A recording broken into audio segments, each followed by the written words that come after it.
do you think rock is gonna die, and pop and hip hop and future genres will take over rock as we know it? Well, I don't know. I mean, I don't really define rock as being something that has specific parameters or rules. I mean, in a sense, I think hip hop really was rock kind of in a new form, and it came from a place that was the same place that rock came from. It came from the street. It came from the garage. It came from people who were making music, you know, that couldn't necessarily afford to have a garage full of musical equipment. It was difficult for me to be able to afford a guitar and an amp together. I could have one or the other, but it was hard to have both. And I think hip hop kind of did the same thing, especially when it became something where topically the lyrical content was about or involving who the artists were and how they were living and where they were living, and you know what their sort of poetry and their existence was. It's the same thing. Rock as a genre is something else. Rock as dirty guitars and screaming loudly over them. That's another sort of subject or topic, and that's all cyclical. I think in 1,000 years from now, if we're still here, there's going to be somebody that wants to hear another guy pick up a guitar and plug it in and play it and do that. You know, I would.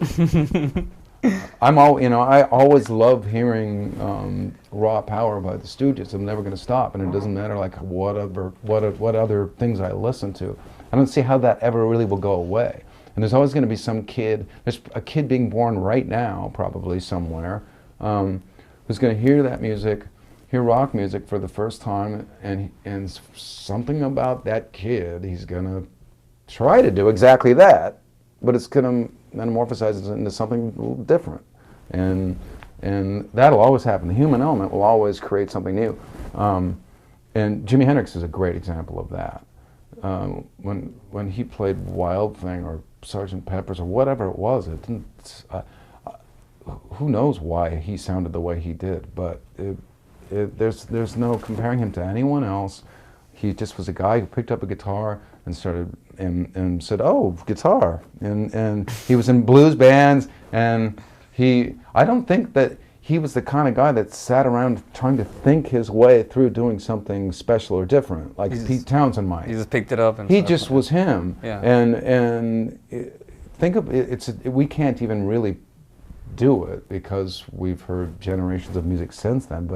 But imagine it being 1966, 67, and you see him on a stage for the first time. It's like, what in the hell?